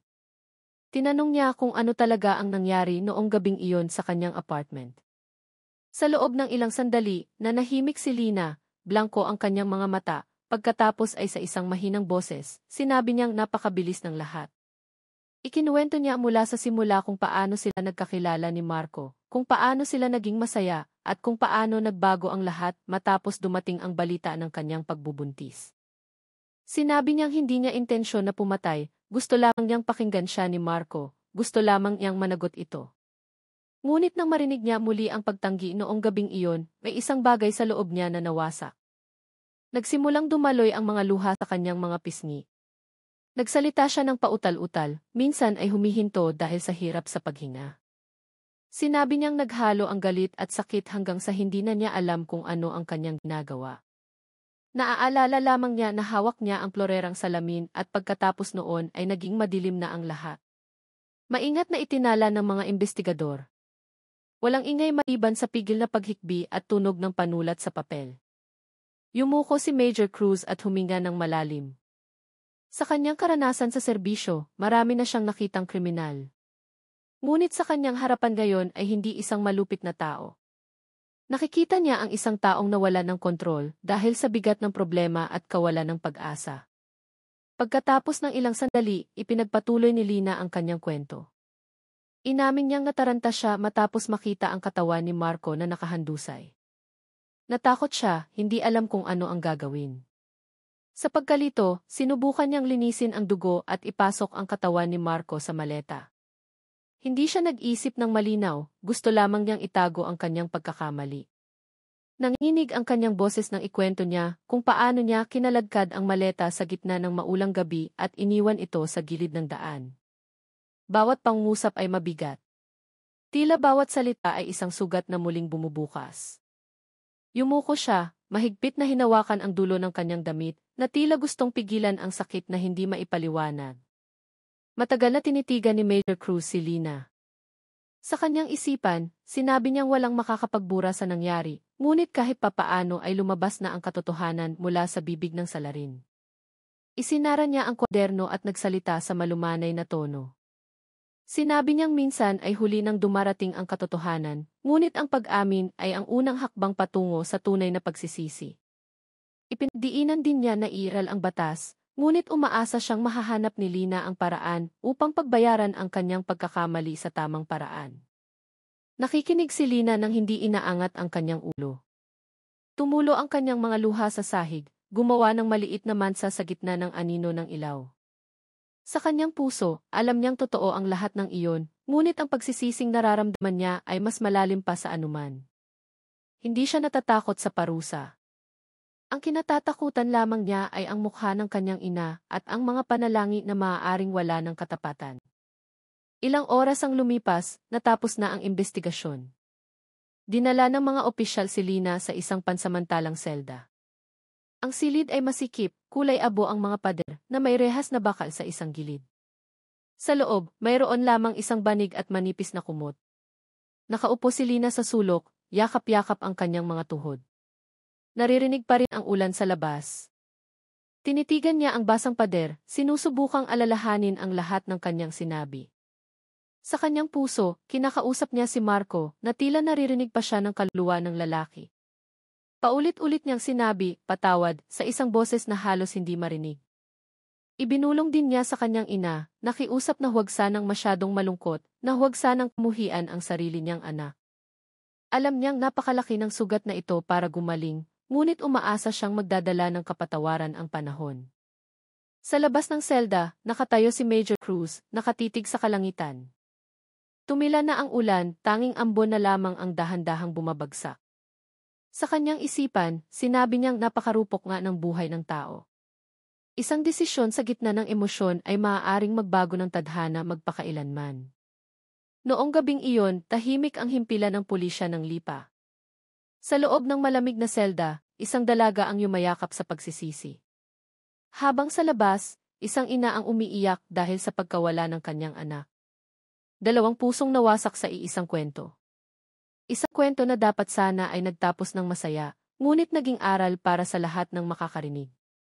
Ang kalangitan ng Lipa noong umagang iyon ay maulap, tila nakikidalamhati.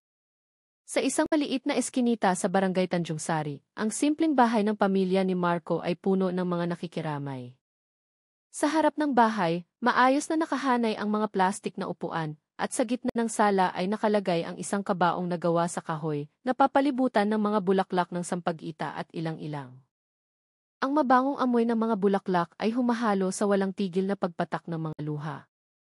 Si Aling Nena, ang ina ni Marco, ay nakaupo sa sahig malapit sa kabaong. Maputla ang kanyang mukha, namamaga ang kanyang mga mata, at paos ang kanyang boses dahil sa matagal na pag-iyak. Hawak niya ang isang larawan ni Marco noong bata pa ito, nakangiti ng inosente sa harap ng kanyang elementarya. Dahan-dahan niyang hinaplos ang larawan at tumingin sa kabaong na may blangkong tingin. Mula nang dumating ang balita ng pagkamatay ni Marco 2 araw na ang nakalipas, hindi na kumakain o natutulog si Aling Nena. Paulit-ulit niyang tinatanong sa lahat kung bakit kailangang mawala ang kanyang anak ng ganoon kabilis. Bakit sa isang napakalupit na paraan? Walang makasagot. Bawat isa ay yumuyuko lamang, sinusubukang pigilan ang mga luha.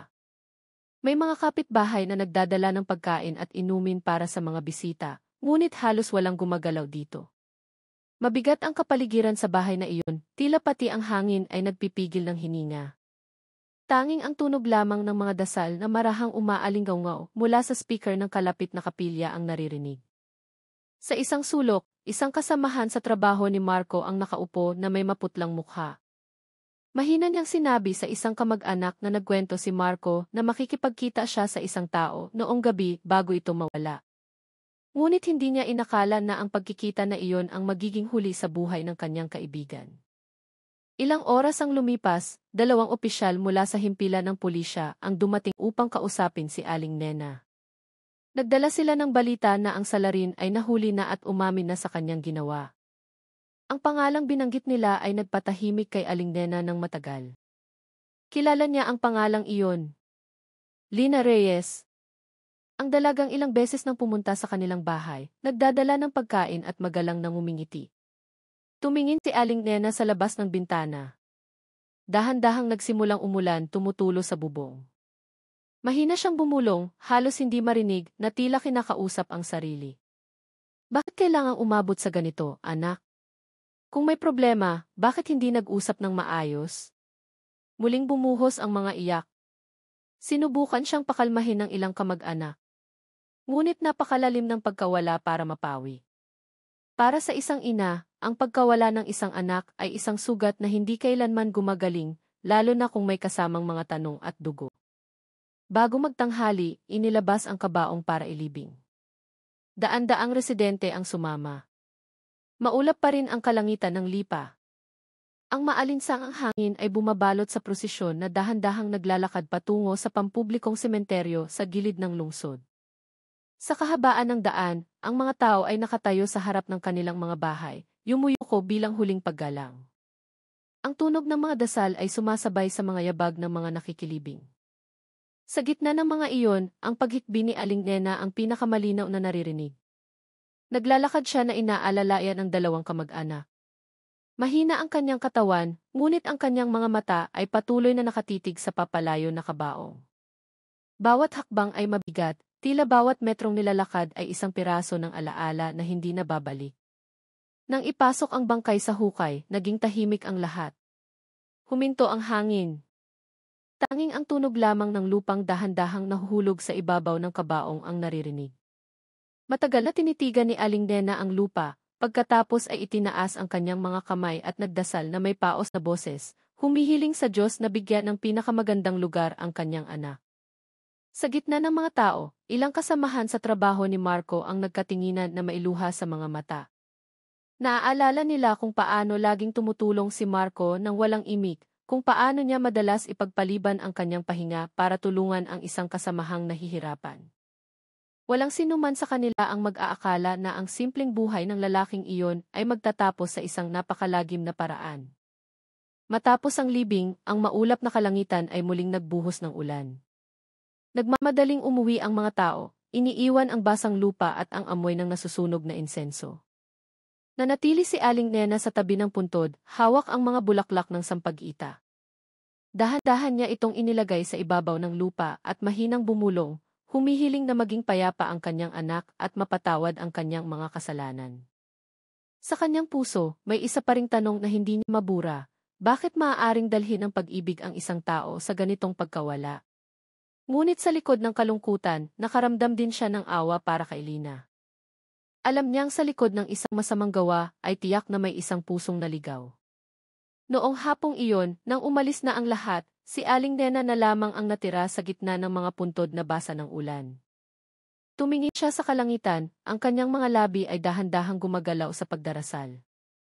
Sa gitna ng mga iyak na hindi talaga tumitigil, sinubukan niyang matutong tanggapin na bawat kaluluwa ay may iba't ibang landas at na minsan, ang pag-ibig na naligaw ay maaaring magdala sa tao sa pinakamadilim na tadhana. Sa isang maliit na baryo sa gilid ng Lucena, ang umaga ay maulap pa. Ang hamog ay nakakapit sa mga dahon ng kamoting kahoy at ang tilaok ng mga manok ay sunod-sunod na naririnig sa malayo. Sa isang simpleng bahay na gawa sa kahoy na ang mga pader ay nagsisimula ng mabulok, isang babaeng nasa katanghaliang gulang na nagngangalang Aling Dolores ang nakaupo sa isang upuang kawayan. Tinitigan niya ang daan sa harap ng bahay na may blangkong tingin. Hawak pa niya ang isang basahan na hindi pa niya natatapos pigain. Hindi niya alam na ang umagang iyon ang magiging pinakamabigat sa kanyang buhay. Isang kapitbahay ang nagmamadaling dumating dala ang isang dyaryo at binuksan ang maliit na telebisyon sa sala. Mula sa screen, lumitaw ang isang balitang yumanig sa buong Timog Katagalugan.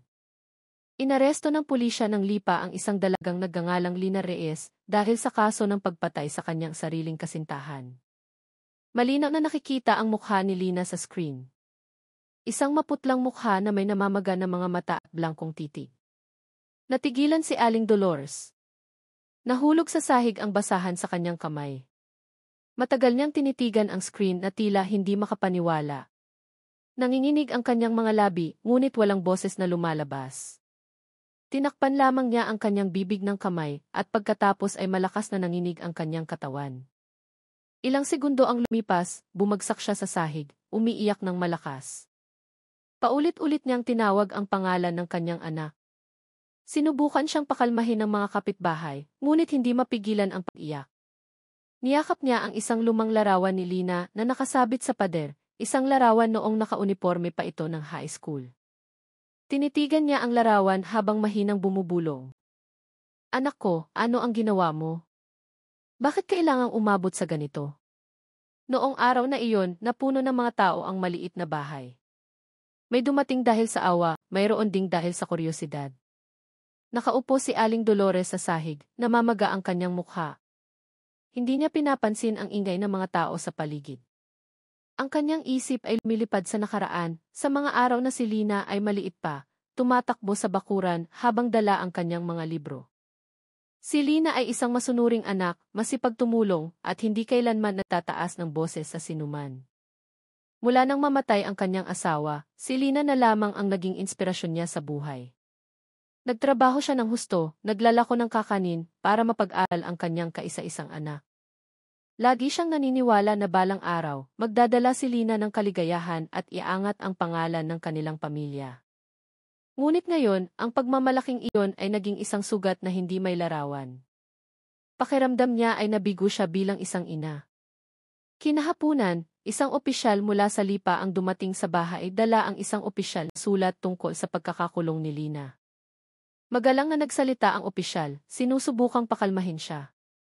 Ngunit bawat salitang lumalabas sa kanyang bibig ay parang isang tinik para kay Aling Dolores. Tinanggap niya ang sulat na may nanginginig na mga kamay. Matapos umalis ang opisyal, matagal lamang niyang tinitigan ang papel at muling umiyak. Pagsapit ng gabi, tahimik na ang bahay. Isang lampara ang mahinang sumisindi sa sala. Nakaupo si Aling Dolores malapit sa bintana, nakatitig sa madilim na bakuran. Dahan-dahang umuulan, tumutulo sa yero ng bubong. Narinig niya ang huni ng mga palaka mula sa palayan at ang hangin na may dalang amoy ng basang lupa. Sa kanyang harapan, nakalatag ang sulat mula kay Lina na ipinadala bago ito mahuli. Ang sulat ay natagpuan ng mga opisyal at ibinigay sa kanya kaninang hapon. Dahan-dahan niyang binasa ang sulat. Ang sulat kamay ni Lina ay nanginginig na tila isinulat habang nagpipigil ng iyak. Sa sulat, humingi ng tawad si Lina. Isinulat niyang hindi niya kayang dalhin ang kahihiyan at takot na nawalan siya ng kontrol dahil sa napakalaking pressure. Nangako siyang magsisisi kahit na alam niyang hindi na maibabalik ang panahon. Sa dulo ng sulat, isinulat ni Lina na mahal pa rin niya ang kanyang ina higit sa anuman. Isinara ni Aling Dolores ang sulat at idinikit sa kanyang dibdib. Dumaloy ng malakas ang kanyang mga luha. Nagsalita siya sa Diyos sa kanyang puso, humihiling na bigyan ng lakas ang kanyang anak na harapin ang parusa at bigyan ng pagkakataong magbago. Nagdasal din siya para sa pamilya ng biktima na bigyan ng katatagan. Gabi na at patuloy pa rin ang ulan. Mula sa bintana, isa-isang namatay ang mga ilaw sa mga bahay ng kapitbahay. Nakaupo pa rin si Aling Dolores, yakap-yakap ang sulat ng kanyang anak. Sa maliit na sulok ng kanyang puso, alam niyang husgahan ng mundo ang kanyang anak bilang isang mamamatay tao. Ngunit para sa kanya, si Lina ay nananatiling anak na minsan niyang kinarga ng may pagmamahal, ang anak na idinalangin niya gabi-gabi na lumaking isang mabuting tao. Sa gitna ng mga iyak na hindi na mapigilan, mahinang bumulong si Aling Dolores. Pinapatawad pa rin kita, anak. Ako pa rin ang nanay mo. Dinala ng hangin ng gabi ang panalangin iyon palabas sa siwang ng bintana. Sa malayo, ang ugong ng ulan ay tila marahang sumasagot, bumabalot sa maliit na bahay sa Lucena na noong gabing iyon ay puno ng dalamhati at sirang pag-ibig. Ilang araw matapos mahuli si Lina, kumalat ang balita tungkol sa trahedya sa buong Timog Kataglugan. Halos lahat ng istasyon ng telebisyon ay ipinalabas ito. Bawat pahayagan ay isinulat ito sa kanilang front page. Malalaking titulo ang nakahanay sa screen at sa mga dyaryo, nagkukwento tungkol sa pag-ibig na nagtapos sa kamatayan. Sa mga kapihan, pinag-uusapan ito ng mga tao sa mahinang boses ngunit puno ng sigla. Sa palengke, inititigan ng mga ginang ang larawan ni Lina at Marco sa dyaryo habang dahan-dahang umiiling. Mayroong nagagalit, mayroong naaawa, at mayroon ding tahimik lamang na tila hindi alam kung paano husgahan ang isang kakaibang pangyayari. Sa social media, naging mainit na usapan ang pangalan ni Lina Reyes. Ang ilan ay nagsulat ng mga komentong puno ng galit, tinatawag siyang malupit at walang puso. Ngunit, hindi rin kakaunti ang nagpahayag ng simpatiya, sinasabing ang dalaga ay biktima lamang ng isang pag-ibig na walang pananagutan at ng mabigat na pressure mula sa lipunan. Sa mga eskwelahan, ginamit ng mga guro ang kwento upang magbigay ng aral sa mga mag-aaral tungkol sa responsibilidad at pagpipigil sa sarili. Sa mga opisina, pinag-usapan ito ng mga tao habang nanananghalian. Tila ang buong rehiyon ay nabigkis ng iisang kwento. Ang malagim na kwento ng dalawang kabataang hindi nagawang labanan ang kanilang tadhana at emosyon. Sa bahay ng pamilya ni Marco, nananatili pa rin ang kalungkutan. Ngunit dahan-dahan, napansin ng mga kapitbahay na ang galit ay hindi nagdudulot ng kapayapaan. Ang ilan sa kanila ay nagsabing walang saysay na patuloy na manisi dahil ang namatay ay hindi nababalik at ang nabubuhay ay nawalan na ng direksyon. Samantala, sa himpilan ng pulisya ng Lipa, tahimik na ginugol ni Lina ang kanyang mga araw. Inilagay siya sa isang maliit na selda para sa mga babae, na may kulay-abong mga pader at isang bintanang bakal sa itaas. Tuwing umaga, nakaupo siya sa isang sulok, nagbabasa ng isang maliit na aklat dasalan na ibinigay ng isang babaeng opisyal. Maputla pa rin ang kanyang mukha, ngunit nagsisimula ng magkaroon ng kaunting kapayapaan sa kanyang mga mata. Minsan ay dinadalaw siya ni Major Cruz, hindi para magtanong, kundi para tiyakin na nasa mabuting kalagayan si Lina. Maluma na siyang nagsasalita, nagbibigay ng payo tungkol sa pagsisisi at kapatawaran. Nakikinig lamang si Lina, nakayuko, minsan ay dahan-dahang tumatango. Alam niyang walang salitang sapat para ayusin ang nakaraan, ngunit kahit papaano ay maaari niyang subukang ayusin ang kanyang sarili. Sa labas, ilang mga lider ng komunidad ang nagsimulang magsalita sa media. Isang pari mula sa Lipa ang nagsabi na ang trahedya ay isang paalala sa lahat ng pamilya na maging mas malapit sa kanilang mga anak upang hindi sila maglakad ng mag-isa sa kalungkutan. Isang psychologist mula sa Maynila ang nagpaliwanag na ang ginawa ni Lina ay bunga ng matinding pighati, ng takot at kahihiyan na hindi naagapan. Ang kwento ay naging isang salamin para sa marami. Ang mga magulang ay nagsimulang maging mas bukas sa kanilang mga anak. Ilang kabataang babae na nahaharap sa parehong sitwasyon ang lumapit sa mga women's shelter para humingi ng tulong. Mula sa trahedya, umusbong ang isang bagong pag-uusap tungkol sa pagmamahal, responsibilidad, at ang kahalagahan ng pakikinig bago mahuli ang lahat. Sa Lucena, dahan-dahang sinubukan ni Aling Dolores na makipagkasundo sa katotohanan. Madalas siyang magdasal sa maliit na kapilya sa likod ng kanilang bahay, humihiling ng lakas upang matanggap ang anumang mangyayari sa kanyang anak. Paminsan-minsan, may mga kapitbahay na nagdadala ng pagkain o simpleng sinasamahan siyang umupo. Hindi na sila nagbubulungan tulad ng dati. Dahil ngayon, ang natira na lamang ay awa at panalangin. Sa bahay ng pamilya ni Marco, si Aling Nena ay nagsimula na ring harapin ang mga araw ng may kapayapaan. Tuwing hapon, pumupunta siya sa puntod ng kanyang anak, nagdadala ng mga bulaklak ng sampagita at tubig. Mayroon pa ring sakit sa kanyang puso na hindi gumagaling, ngunit natututo na siyang magpatawad. Alam niyang ang puot ay magdaragdag lamang ng pasanin, habang ang panalangin ay maaaring magbukas ng daan para sa kapayapaan. Isang araw, isang batang mamamahayag ang dumating upang interviewin si Aling Nena. Nagtanong ito kung ano ang gusto niyang sabihin kay Lina kung sakaling magkita sila. Matagal na nanahimik si Aling Nena bago sumagot sa mahinang boses. Sinabi niyang ayaw niyang magdagdag ng sugat. Gusto lamang niyang tunay na magsisi si Lina at ayusin ang kanyang buhay.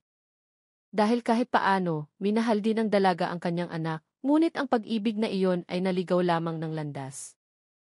Ang sagot na iyon ay nagpaantig sa marami. Ang artikulo tungkol sa mga salita ni Aling Nena ay kumalat sa social media, nagbibigay inspirasyon sa marami na tingnan ang trahedya ng may mas malinaw na mga mata. Hindi na lamang tungkol sa kasalanan at parusa, kundi tungkol din sa kung paano maaaring maligaw ang isang tao dahil sa isang napakalalim na damdamin. Noong gabing iyon, muling naging tahimik ang Lipa.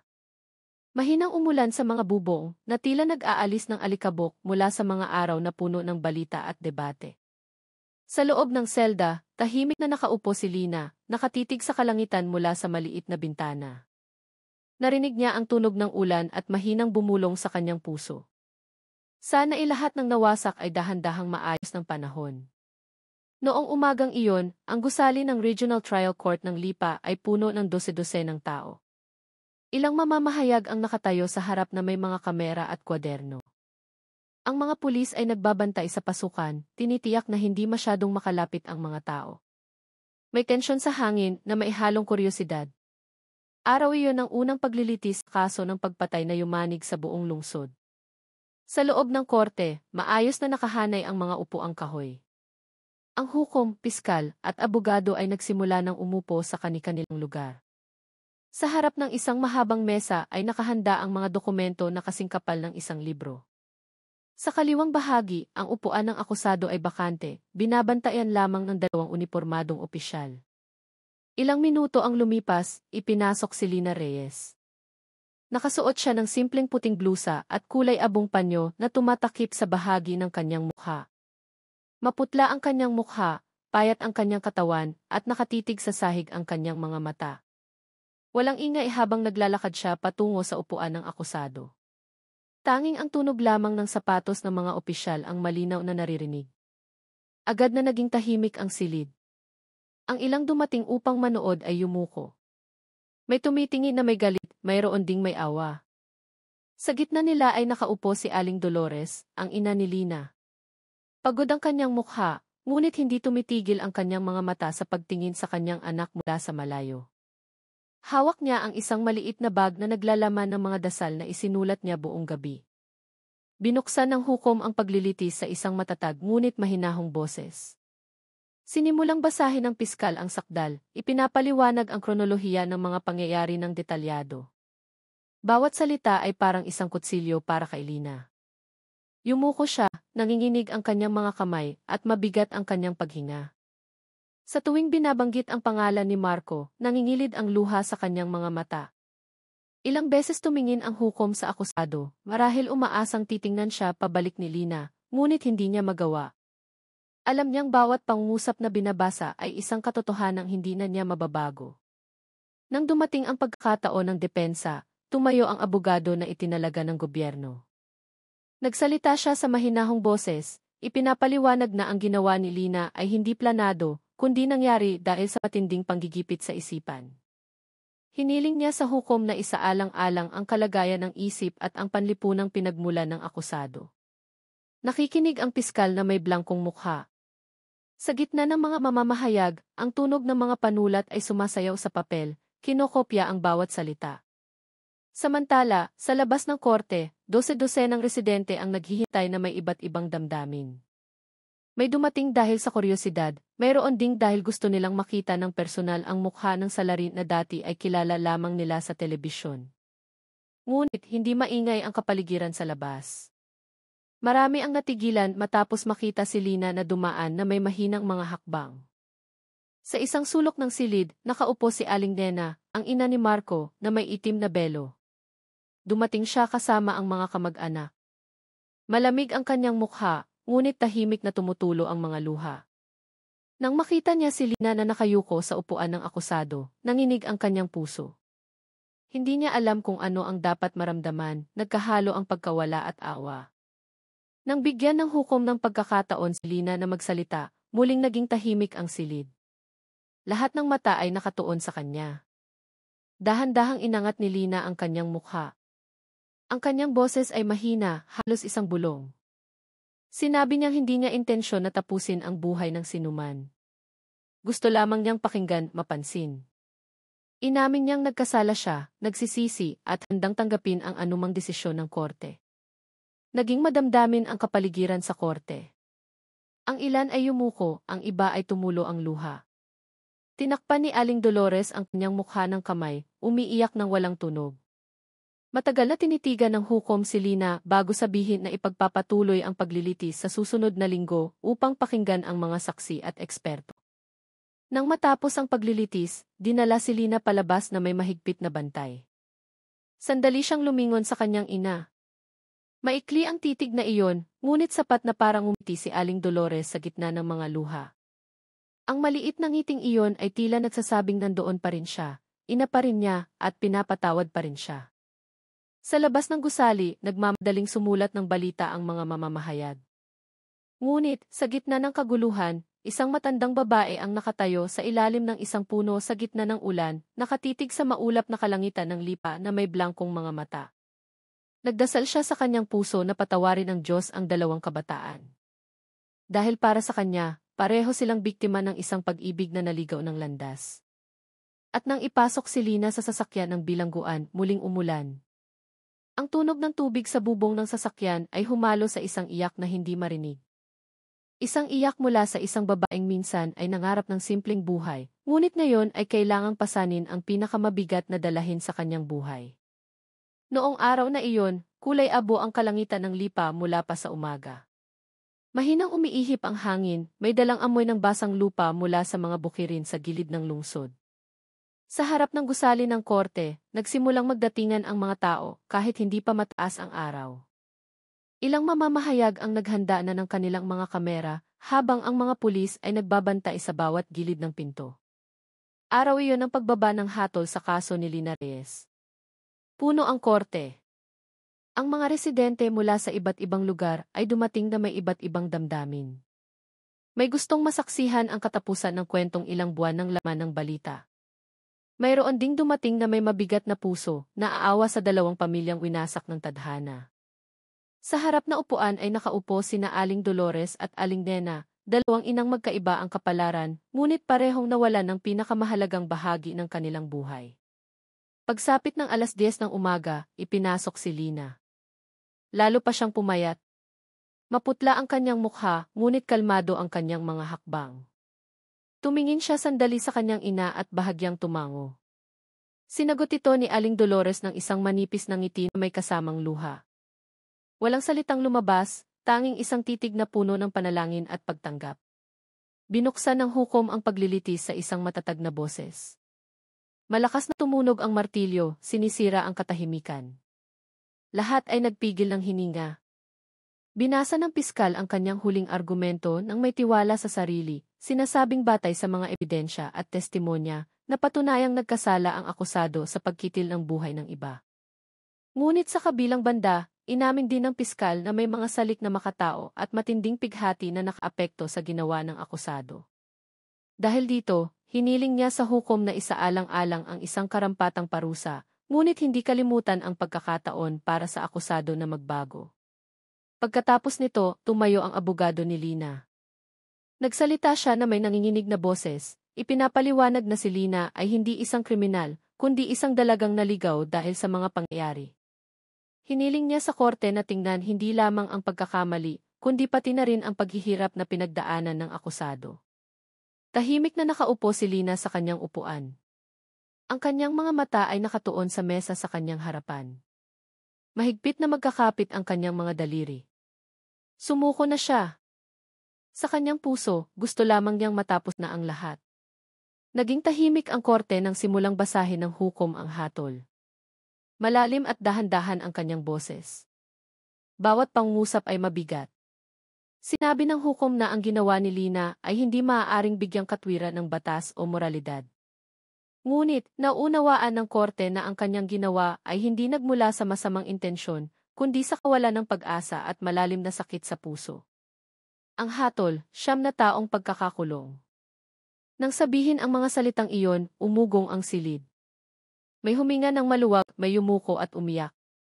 Tinakpan ni Aling Dolores ang kanyang mukha ng kamay, nanginginig ang kanyang mga balikat. Alam niyang hindi malaya ang kanyang anak, ngunit nagpapasalamat siyang binigyan pa rin ng korte ng pagkakataon si Lina na tubusin ang kanyang buhay.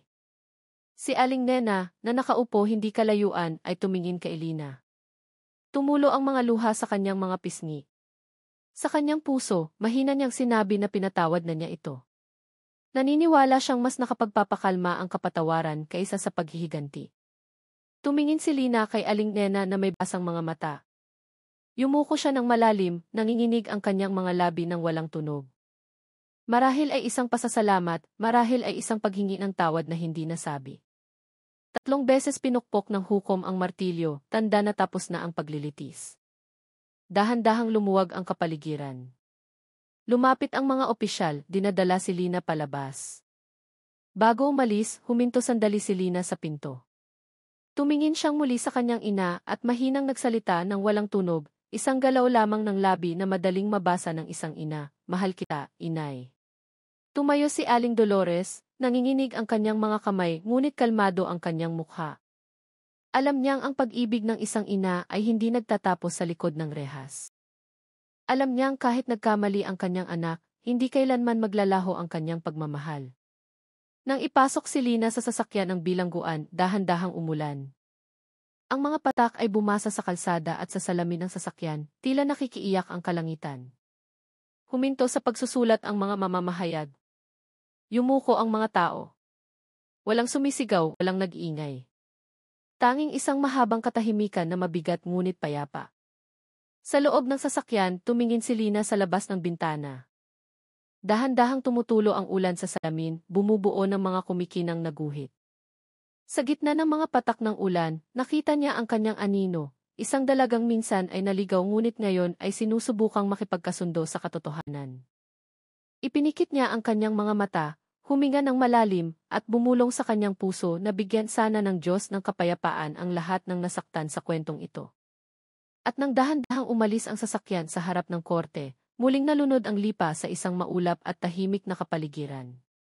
Walang nagwagi, walang tunay na natalo. Ang natira na lamang ay isang aral tungkol sa pag-ibig, pagkakamali, at kapatawaran na isinilang mula sa isang pusong nawasak, ngunit nais pa ring mabuhay na may bagong pag-asa. Mabagal na lumipas ang panahon sa likod ng matataas na pader ng Correctional Institution for Women. Nagbago ang mga panahon, ngunit ang mga araw doon ay pareho lamang. Ang araw sa umaga ay laging sumisikat mula sa likod ng mga rehas na bakal, nagbibigay liwanag sa isang maliit na bakuran kung saan naglalakad ang mga bilanggo upang lumanghap ng hangin. Sa gitna nila ay si Lina Reyes, na ngayon ay ibang-iba na sa dalagang dati ay mahilig magsuot ng magagarang damit at tumawa sa ilalim ng takip-silim. Mas payat na siya ngayon at medyo umitim ang kanyang balat dahil sa madalas na pagkabilad sa araw. Ngunit sa kanyang mukha, may isang kapayapaan na hindi kailanman naroon. Natuto na siyang makipagkasundo sa panahon, sa kanyang mga pagkakamali at sa kanyang sarili. Tuwing umaga pagkatapos ng bilang, tumutulong si Lina sa maliit na aklatan. Inaayos niya ang mga libro, nililinis ang mga estante, at itinatala ang mga pangalan ng ibang bilanggo na nagbabasa. Minsan ay matagal siyang nakaupo sa isang sulok, nakatitig sa mga pahina ng libro habang iniisip ang kanyang nakaraan. Sa katahimikan, madalas siyang nakikipag-usap sa kanyang sarili, na tila nakikipag-usap kay Marco, sa kanyang ina, at sa dati niyang sarili. Alam niyang wala na siyang mababago sa nakaraan, ngunit alam din niyang ang pagsisisi ay maaaring maging daan patungo sa kapatawaran. Sa bawat mahabang at tahimik na gabi, laging nagdarasal si Lina na bigyan ng kapayapaan ng Diyos ang kaluluwa ni Marco at ng lakas ang ina nito upang tuluyang magpatawad. Bawat buwan, dumadalaw si Aling Dolores. Sumasakay siya ng bus mula Lucena, nagdadala ng simpleng baon at maliliit na pasalubong para sa kanyang anak. Sa tuwing nagkikita sila, hindi maraming salita ang binibitawan. Tanging mga titig at pagkakahawak ng kamay ang nagsasabi ng higit pa sa 1,000 pangungusap. Laging sinasabi ni Aling Dolores na kailangang ipagpatuloy ang buhay. Hinihikayat niya si Lina na mag-aral, na punuin ang mga araw ng mga makabuluhang bagay. Sabi niya, walang taong perpekto, ngunit bawat tao ay binibigyan ng pagkakataong magbago. Ang mga salitang iyon ang naging lakas ni Lina para magpatuloy. Sa loob ng bilangguan, kilala si Lina bilang isang tahimik at masipag na bilanggo.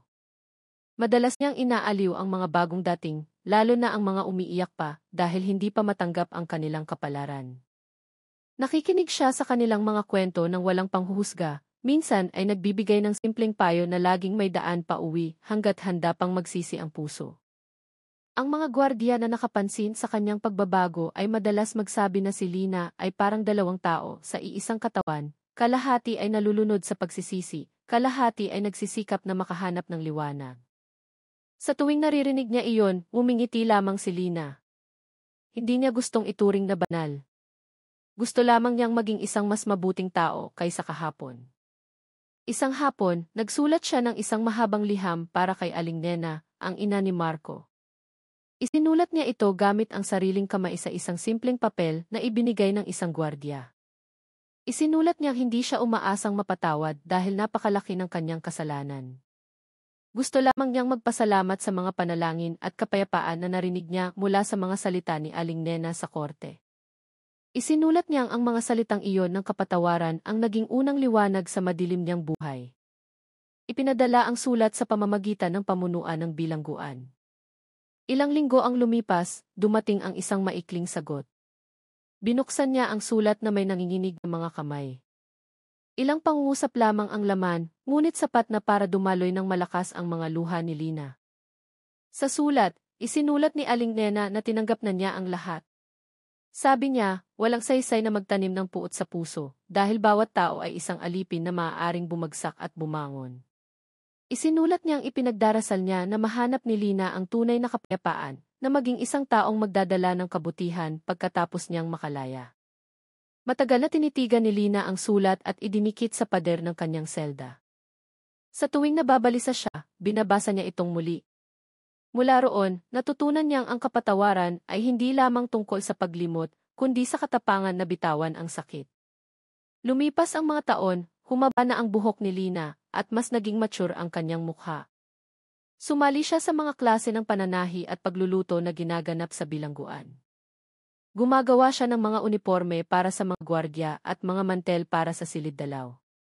Sa tuwing pinupuri ang kanyang gawa, nararamdaman niyang may kaunti siyang halaga. Sa labas ng mga pader ng bilangguan, patuloy ang buhay. Dahan-dahang nakalimutan ng mga tao ang kanyang kaso. Ngunit, para sa mga nakarinig ng kwentong iyon, ang pangalan ni Lina Reyes ay nananatiling isang paalala na ang pag-ibig na walang pananagutan ay maaaring magtapos sa isang sakuna. Isang umaga, habang marahang tumatagos ang sikat ng araw sa mga rehas, nakaupo si Lina sa bakuran. Tinitigan niya ang malinis na asul na kalangitan matapos ang ulan kagabi. Sa kanyang dibdib, wala nang galit, wala nang takot, tanging pasasalamat na lamang dahil binigyan pa siya ng pagkakataong ayusin ang sarili. Mahina siyang bumulong sa kanyang puso, sana'y bawat maliit na hakbang patungo sa kabutihan ay maging kabayaran sa aking nakaraan. Nagdasal din siya na sinumang nasasaktan sa labas ay hindi pipiliin ang landas na tinahak niya. At sa ilalim ng liwanag ng umaga, sa unang pagkakataon sa loob ng maraming taon, ngumiti ng tapat si Lina. Isang ngiti na hindi nagmula sa kaligayahan, kundi sa pagtanggap. Dahil ang buhay, kahit puno ng kasalanan at sugat, ay laging nagbibigay ng pagkakataon sa sinumang handang matuto mula sa mga pagkakamali. Ang kwento ni Lina Reyes at Marco Santos ay hindi lamang isang kwento tungkol sa pag-ibig na naging trahedya. Ito ay isang salamin para sa ating lahat na sa bawat relasyon, ang katapatan at responsibilidad ay mas mahalaga kaysa sa matatamis na salita. Na ang galit, kung hindi mapipigilan, ay maaaring wasakin ang isang hinaharap na matagal ng binuo. At sa huli, ang kapatawaran ang pinakamalambot na liwanag na maaaring mag-akay sa isang tao palabas sa kadiliman ng kanyang puso. Para sa sinumang nakikinig sa kwentong ito, naway maging paalala ito na ingatan ang puso, pigilan ang emosyon, at laging hanapin ang mapayapang daan sa bawat sakit na dumarating.